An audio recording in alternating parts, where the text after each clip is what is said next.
good morning, good afternoon, or good evening to everybody out there in podcast land. We're coming to you post Super Bowl 59, where the Eagles beat the living hell out of the Kansas City Chiefs.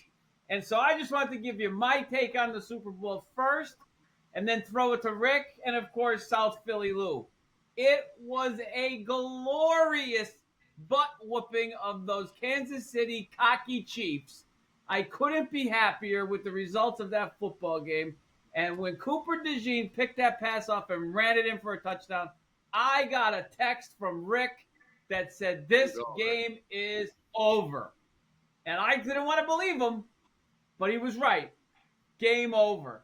Game over. And so I just want to pass it on to you, Rick, and let's get your quick thoughts on Super Bowl 59. I'll tell you what, for all my Eagle fan friends, and I'm not sure, what is it you guys call yourself? A flock? Like we have Steeler Nation. What is it? Eagle flock? Winners. We call ourselves winners. Well, yeah, we know that. But I'm sure you have a name for yourself. It was a dominating performance by the Eagles. I have to admit it was, which did surprise me to that level. But as you know, I did say that I felt the Eagles were the better team pound for pound. And it was dominating. It was one of the most dominating Super Bowl performances I've ever seen. So congratulations to the Eagle fan base. Lo?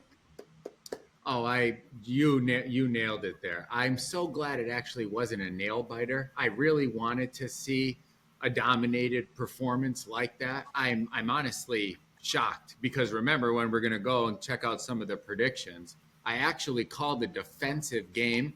I thought it was going to be the under. Okay, we're going to get into that later on, but really the truth of it is I have never seen a performance in the Super Bowl, in a big game, for this team to come out and do what they did. And I mean, you're right. In the first half, I really did believe it was over. I actually really felt good when Zach Bond got that interception before the half there. But I know we're going to get into some of the talking of it. But what a performance by the Eagles. Rick, it had a lot of feeling of that 85 Bears Super Bowl when the one team defensively was just pushing the other team around and they really didn't have a chance. Did you get any sense of that at all, Rick? Yeah, no, absolutely I did. I mean, the game, looking back, it bordered on shocking. The game wasn't even as close as the final score indicated. No. The game was over early, and the score could have been much, much worse than it was. It wasn't even close. Took the starters out. They took the starters out. They did. It was an impressive victory. And I hate to say it. I'm not an Eagle fan, but I'm also not an Eagle hater. But they have a very good team, if you ask me, for years to come, as long as these guys stay together. So what I'd like to do, I'd like to keep the podcast going, and what I'd like to do is revisit some of the predictions that everybody on the panel made during last week's broadcast. And so, because he was in fact a big winner, I think we should start with South Philly Lou, otherwise now known as Nostradamus. Yeah, that's right. And I'd like to play, if I can. Can you tell some of the people though? They might want to know why it's Nostradamus though. Well, we'll get into that. Let's just play. Oh, okay. Let's just play clip. I think it's clip B, Kate. If we could start with clip B, some of Lou's predictions. You give us your prediction score. Who's going to win the game, and if you have any props you want to throw out there. There's going to be a big one that I want people to take. It's at plus 800 right now that I saw. I'm going plus 800. It's going to be the opposite of what happened last year when the defense for Kansas City had Hurts fumble and take it to the end zone. You're going to see one of the Eagles this year score a defensive or a special teams touchdown in this game. I see A.J. Brown and Smitty getting a lot of receptions on the side, and I think they're going to bring in the box, and it's going to be shut down Saquon Barkley. Jalen Hurts gets this done. Eagles defense gets this done. The under 49 is the play, and the Eagles money line. Jalen Hurts MVP for the Eagles after the game. South Philly Lou's predictions. That's a six play parlay. You just break that down for a minute, Rick. Jesus, oh my God! That's very impressive, Rick. That's very impressive. We In have a to give him row. I'm 2-0 in big games. Rick, I know what he did say, do a parlay, and therefore predicted the under. However, that's really good predicting right there. But no, you have to give him some credit, Rick. I listen. I enjoyed that clip very much. Hats off to Wow. our producer. The one thing I do give him credit. I got to give credit where credit is due. But the one thing I will say is, South Philly Lou is an Eagles fan. I mean, they could have been a 20-point underdog, and he was going to pick the Eagles. There's no I doubt don't know about about that. That's hard to What? do. What I was saying, the plus 800 defensive touchdown, I saw it in my dream before it happened, just like Nostradamus did back in the day. I'll tell you what, though, Lou, I do give you a lot of credit for that, especially plus 800. And I That's was huge. so impressed, I did a little bit of homework. What And homework? the homework I did, and you might enjoy this, Dan. I didn't prepare for you for this. There's 3 ways to score a touchdown, right? Offensively, defensively, and special teams. It goes without saying that there's going to be offensive touchdowns. And our good friend South Philly Lou predicted a defensive touchdown and a special teams touchdown. It's a pretty solid bet one of those things are going to happen. As a matter of fact, 19 out of 58 Super Bowls had a defensive touchdown. That's big. 14 out of 58 had a special teams touchdown. Another So big South Philly Lou, it was a nice bet. It was a nice bet, but it wasn't, it's not like you called the player or something like that. There was a good chance that was going to happen. Hey, I that. called the big play. You're not crowning him. I called the big play with that NFL MVP. That's a straight up call. A defensive touchdown. Interceptions happen, fumbles happen, but to call them to score a touchdown, to get it to go into the end zone is what I saw in the vision, and it's going to keep coming. It's going to come for the next Super Bowl. That's why everyone's tuning in. But Lou, you also saw in your vision a special teams touchdown, correct? I did, and you know what? We're going to remember that because I bet you in the next Super Bowl, special teams touchdown. You did a nice job with those. I just thought I'd point out those numbers a little bit. We saw those corrections. Very entertaining though, Lou. I for one was very, like you said, that they were going to shut down Saquon Barkley and open up the passing game for the the MVP and that the defense would score a touchdown. I was very, very impressed, and so that's the producer, like Rick said. All credit to our producer for putting that graphic together. But she's not done yet. She does have, I believe, we got a little bit of a tidbit from South Philly Lou's Super Bowl party. That's right. During the moment when this touchdown by the defense, Cooper DeJean, as you know, scored a defensive touchdown for the Eagles, and somebody at the party sent us a Lou-ogram. So I'd like to play that for everybody, and we'll get your reaction, okay?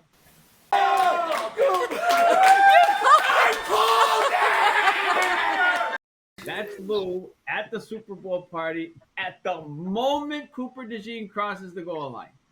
That's right. And Lou's yelling, "I called it." Isn't that right, Lou? That's right. Nostradamus over here. I am calling everything. I'm 2-0. I'm getting. You didn't even put on there. Oh, that's right. We saw the money line for the Eagles there. I should have took them at -15. Well, that would have been brave, Lou, but you didn't. But you did call the defensive touchdown, and the reaction in the room was kind of exciting too. Did everyone in that room know that Nostradamus was on the record calling a defensive touchdown for the Eagles? Every person in the room, we had 20, 25 people there. We had a former Eagle player there. It was unbelievable in the game. Everyone knew it. Had a former defensive linebacker, a stout that was there, and he was going crazy. Everyone holding me up, and I'm going, we called that play. We're number 1 this year. It's coming all the way, and we're running it back. So you had a guy that played for the Eagles, the Philadelphia Eagles, and you watched the Super Bowl with him. Oh, we do all the time. We're not dropping any names like this here, but this is true. This is really big. This is in the family. This is a brother-in-law that's there. As we know, you're related to Big Dom. That's I'm related to a lot of Eagles. We got a lot of Eagle fans and family members that are involved with this. This is the real deal here that we're talking about over here. We're not just Lou, playing around Eagle. Were you invited down to the parade today, Lou? Oh, I was invited, but again, I'm down here right now, South Philly, Lou, South Florida, Lou, just here right now, getting a little vacation in for the Super Bowl. I mean, I had to get out of there. It's so crazy. I'm just down here now. Understandable. So, and then there was another guy, two other guys on the podcast who were making predictions who weren't quite as successful. And one of them is our beloved Rick. And so our producer put together a clip of some of Ricky's predictions from this particular Super Bowl. And if we could run clip C now for everybody to take a look at. This got to be great. My prediction for today is going to be this. It's going to go over the total. Saquon Barkley will rush for over 140 yards. And the Eagles will lose the game. Wow. It's a Kansas City win, and it's a 3-peat. So, not quite as successful as South Philly Lou there, Rick. Any comments on what went wrong? Well, I'll tell you what went wrong. And I don't want to throw you two guys under the bus in any way, shape, or form. Come on. Lou, you got to be honest. Come on. 0-2, Rick. Big calls on the Super Bowl. Wait a minute. For 3 years, you both have preached to me. You don't bet against Mahomes. There's no way you can bet against Mahomes. He's the most incredible quarterback in the world. You know, I didn't trust your picks in the sense that you're an Eagle fan. So what happened was this. I didn't trust your plays because you're an Eagle fan. I respect your picks, as I do respect Dan's. You guys convinced me on the Mahomes theory, even though I did say pound for pound the Eagles were a much better team. Yeah. We anticipated something like that coming from you, Rick, and so we have another clip we'd like to play. Katie, you think you can play clip D, please? You two have preached to me for years not to bet against Mahomes. I feel like you're both going with your heart. You convinced me not to bet against Mahomes, and I'm buying into it. I say Mahomes gets the 3-peat, and the Eagles win a high-scoring affair. It sounds to me like you're trying to set us up for when you're wrong and Mahomes blows this. You're going to come back on the next podcast and say to us, I listened to you guys. I don't think you're going to get away with that, Rick. This is your pick. And Rick, I knew it when you said it last time, and then I told Katie, let's get that clip made because he's going to try to blame Louie and I for Mahomes blowing this game. But let me ask you two. Let me ask you two, as I asked you the other night, Dan. Am I lying? Well, Rick, I bet on the 49ers last year with you. So, but is that not true? What you told me about Mahomes? It is. The bloom is off the rose with Mr. Mahomes now. I think it may be. Yeah. I wish you would even talk more about that. I did this after Mahomes losing this bad, just like this. Do you even think he gets back to the playoffs next year? Or is it Joe Burrow, Josh Allen, Lamar Jackson? Is it their turn now? And everyone, and you know why I wanted to say that to Rick? Every single time Mahomes and Andy Reid had a close game at the end of the game, they always pulled it off. And that is why you couldn't go against Mahomes. And this time, sitting here, even up to halftime, to the Zach Bond interception, I still said they have Mahomes and Andy Reid.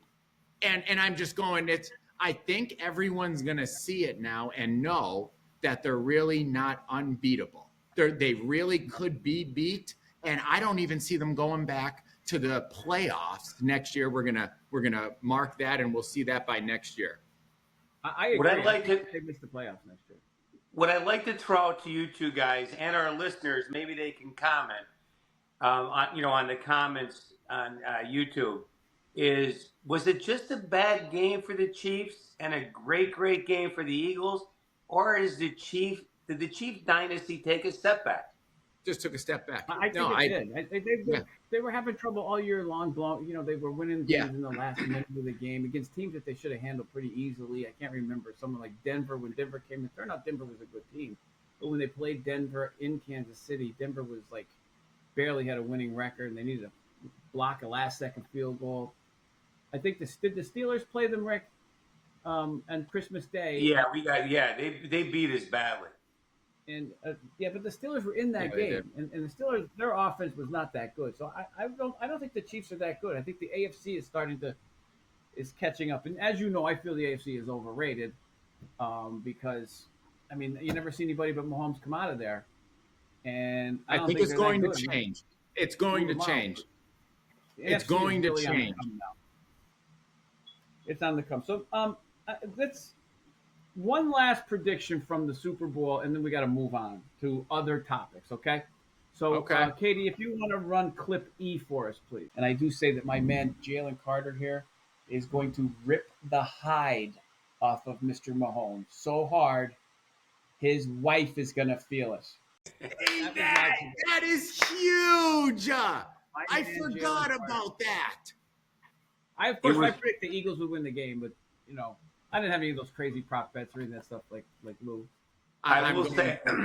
What about that? I will say that there should have been hands to the head there on the quarterback, but it was ball was out. Ball was already out. Ball was out. It doesn't matter. Them up.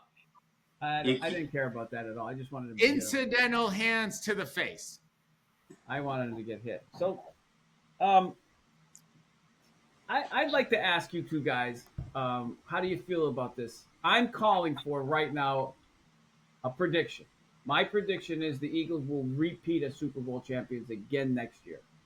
I want to get you on the record now, and then we're going to move on. Rick, how do you feel about that? Do you think it's possible? No way. What's your prediction? Oh, I definitely think it's possible. They have the team to do it. Repeating is, it's difficult. It's definitely difficult. They have the team to do it. What a lot of fans don't realize is a lot of things have to fall into place for you to make it to the Super Bowl and win it. You have to be playing your best football at the end of the year. You have to be healthy, and it takes a little bit of luck and bounce of the ball. It really does. Quite easily the Eagles could have got upset in the snow by the Rams. I'll tell you, the Eagles, if this Eagles team played the Rams 10 times, I think they'd probably kill them 8 times out of 10. But they could have lost that day. So the ball's got to bounce your way. They have a great shot at repeating. Will it happen? Who's to say? Injuries play such a role, and a lot of teams don't bounce back from winning. No, it's off-season's a lot shorter. Lou, quickly, what's your prediction?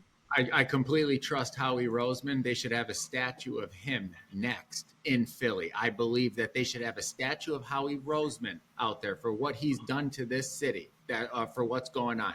I think that if they could get Zach Bond signed, they could take care of Slay to see what's going on and making sure that he's going to stay. And if they could get just a couple signage, because, Josh Sweat's going to be tough. He's going to be owed a lot of money. I would like to see him again, and I know we got a couple good guys on rookie contracts right now, DeJean, Jalen Carter, and Quinion Mitchell. So I'm going right now, I'm loving the Eagles staying together, healthy. We got Barkley, got Jalen Hurts, got A.J. Brown, Smitty, got the line back. You got Johnson coming back, Cam Jurgens coming back. So I'm like, this team looks good. Just need a couple signatures, and we're going to be all right. Okay. Now, one of the things I'd like to move on from the Super Bowl now, if we can, and we're going to close this up pretty soon here, but I know that I've been watching NFL Live, and as the week evolved past the Super Bowl, it started to talk about next season. And some of the things that I heard on NFL Live yesterday, and anytime it involves the Steelers, I'll take a picture of the screen and send it to Rick. One of the things I found fascinating was that the Steelers have contacted the Jacksonville Jaguars to see about the availability of Trevor Lawrence. Rick, you must be doing backflips if you can get your hands on that guy in Pittsburgh. Well, I'll tell you what, Dan, I'd love to get him. And from what I saw, that's a legitimate story. Now, what it's going to take, it's not like the Jaguars were shopping him, but Omar Khan just reached out to them to have a discussion. It would depend on what it would take. I'd love to have a big quarterback that could stand in the pocket like that with a big strong arm. But in the same token, he hasn't done great. No. He hasn't done great to date. So there's definitely concerns there. I mean, I wouldn't go giving up 2 number ones for him or anything like that. It would depend on what they want. What would you give up? And the Steeler quarterback situation is interesting. Like, I backed Russell Wilson. I don't blame him for their failures. Going into this year, not blaming Russell Wilson, but I've seen enough of them. I'd be equally as excited to turn it over to Justin Fields for the entire year. And really, Lawrence's numbers haven't been that much better than Justin Fields, to be truthful with you. Lawrence is inconsistent too. Would you give up 2 number ones to get him? No. How about the number 1 and say J.J. Watt? No. Absolutely not. What would you give up? I don't think. What would you give up? I'd give up this year's number 1 and like next year's maybe 3. That's it? Well, you're not going to get him with that, though. I mean, listen to me. As quarterback. Here's what you have to realize. The guy hasn't done that well. Truthfully. Excuse me. Quarterback. There's another quarterback that they're talking about is on the move, and that's Matthew Stafford. Too old. That's who you want, though. You want a shot? I'll tell you who I want. I want either Justin Fields, Sam Darnold, Lawrence, or somebody in the draft. Go with Justin Fields. But I'm not giving up. I'm not giving up 2 number ones. I want to see Justin Fields play. Well, I don't think he's going to get the chance in Pittsburgh because I think if Pittsburgh they reached out on their own to inquire about Trevor Lawrence. That means they're highly interested in him. And Rick, they may give up 2 number ones and a number 2 to get him. What do you think it would take to get Lawrence? I think it's going to take 2 1s and a 2. So this year's 1, next year's 1, and a 2? Yeah. I wouldn't do it. That's what it's going to take. I wouldn't do it. You can keep your 2 this year, get an offensive lineman, and you got your quarterback. In free agency, there's some wide receivers. I saw that list. Like you can get T. Higgins or somebody like that to come in and help you with the wide receiver position. But getting the franchise quarterback in Pittsburgh is what you need. But is he the franchise? Here's my question though: is he a franchise quarterback? Yeah. Oh yeah. I think so. He's got all the tools. I don't know what happened with Doug Peterson and him. And of course, he started out with Urban Meyer, which is just horrible, right? Right. Doug Peterson did do a good job with Carson Wentz bringing him along. But then you saw what happened with Carson after the Super Bowl, when the Eagles won the Super Bowl with Nick Foles. Carson and Doug couldn't get along. Maybe it's Doug. I don't know. You get the right coach down there. But Pittsburgh has the coaching staff and support system in place. That kid could do it. He's got it all. But I like his arm. Rick, I know we did touch upon real quickly in the draft. I think they're predicting the Steelers to take a quarterback in the first round. That Jackson Dart. Have you seen him play? Would you spend a first rounder on him? I honestly don't have enough knowledge to say whether I would or I wouldn't. But I will say this, and you have a tendency to laugh at me with these things. If the Steelers take him, I'm all in. I know that's your company, man. Whatever the Steelers decide, I back it up because I believe in them making the right decisions. Yeah, I mean, if they took a quarterback like Jackson Dart in the first round, I wouldn't be surprised. But let me ask you this: how do you place Shedeur Sanders and Cam Ward? Do you think they're top of the draft kind of guys? Would you spend your top number 1 pick in the draft on those 2 guys? I don't know if there's a number 1. I'll tell you what. I don't know if there's a top 10 quarterback pick in this year's draft. I really don't, it's surprisingly weak, the quarterback draft. Now, there's usually some surprises, but I don't see it. Lou, what do you think? You're studying this stuff a little bit. Rick nailed it. There's no Andrew Luck that I'm looking at coming out of college right now. I want to see how Sanders does. I want to see Cam Ward from Miami. I think there's a couple good defensive players, but I'm really only thinking about the Eagles. They got the last pick in the first round. I'm going, do you remember some of the guys that they got in the second and third round that Howie Roseman could go in there and get? Maybe we could get rid of Josh Sweat, pick up that Abdul Carter from Penn State and bring him to the Eagles. He already wants to be there. That guy's going to be the top pick in the draft. We're not getting Abdul Carter. Well, I'm going Lou, trade up. Do you guys think that Rosen getting hit in the head with the beer can today is going to affect his draft process? As soon as he walked up onto the parade, he said, "I bleed green for this city. You know, I bleed for this city." Getting hit, and I loved it. I believe in Howie Roseman. He's going to take care of the Eagles. They're going to be back again next year. Nostradamus predicts it. For the sake of your team, I hope somebody wakes him up every 20 minutes tonight. Yeah, I feel bad. I don't think they meant to hit him. I think they were just tossing him a beer. They were throwing a beer. They were throwing a beer can. Yeah, he bleeds for the city. I don't know. We don't want him where they're not throwing beer cans at him. We like it every year if they're throwing beer cans. That means we're winning. No, I don't want Howie getting hit with anything. I mean, they should have. Where was Big Dom then? Where was your cousin Big Dom? Protected from getting hit. He was right there the whole time. Well, you got to call Big Dom, get him on the show. I think down through the can. We could get some special guests coming up on the show, don't we? We have a couple special guests coming. We got to get Big Dom on the show. I think down through the beer can.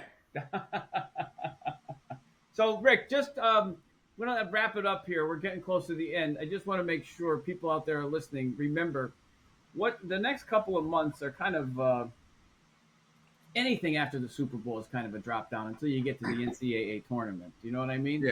Yeah. My feeling on college basketball and the NBA is that neither of the seasons really start until pretty much the playoffs. Don't you think? Yeah, right to the very end.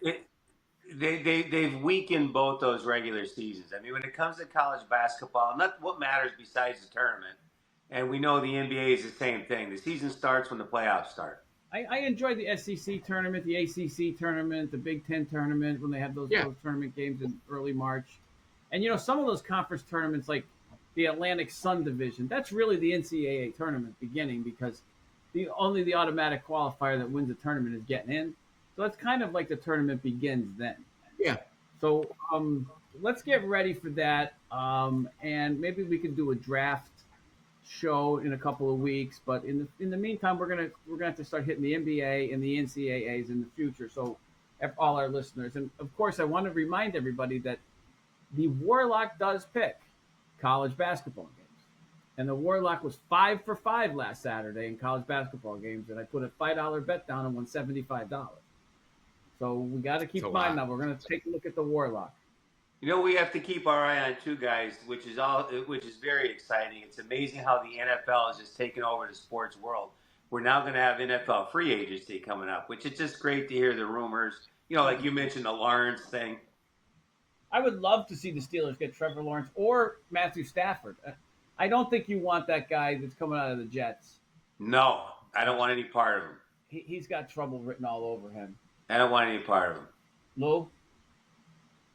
Any final thoughts, Lou, before we sign off on this last Super Bowl? Ready for the draft coming up. I'm going to be studying. Luke, because come next week, the Super Bowl is over. Yeah, I know. Listen, my predictions for the Masters are coming up for April. The anticipation's already coming. So trust me. I do have one last thing about that San Francisco, Kansas City Super Bowl. Oh my God. Here we go with this. He can't let it fly. It's over. I know it's over. Finally. Are you going to put that one to rest? Yeah, it's over. Rick, now, next year there's a tremendous amount of pressure on you. You're 0-2 on the podcast. There is. But I will go to my grave saying this. The both of you backed into a win this year. I mean, truthfully, it was your favorite team. You were taking them no matter what. I mean, if you don't want to give us not at all, because last year I went with Mahomes. And the other thing is Lou, you went 1-1 on the game, as did I. No, I'm 2-0. I'm 2-0 in Super Bowls. I'm talking about this year's game. I lost on the Chiefs. I won on the total. You won on the Eagles and lost on the total. I really won on the under. They put the Kenny Pickett and the second stringers in. They started slinging 60-yard touchdowns to the freaking second team. Everybody knows I called it the right way. We got to rewatch the podcast again to let them see all the corrections. I'll tell you what. I'm gonna go out on a limb, Dan. I'm gonna make one prediction right now that I guarantee you for next year's Super Bowl. Okay. Oh, I can't wait for this. There will be either a special teams touchdown, a defensive touchdown, or an offensive touchdown. I guarantee it. Thanks, Rick. I guarantee it. All right, everybody. If you like the podcast, give us a like, and please subscribe to the podcast, because if you take a look, Rick, our subscriptions are way up.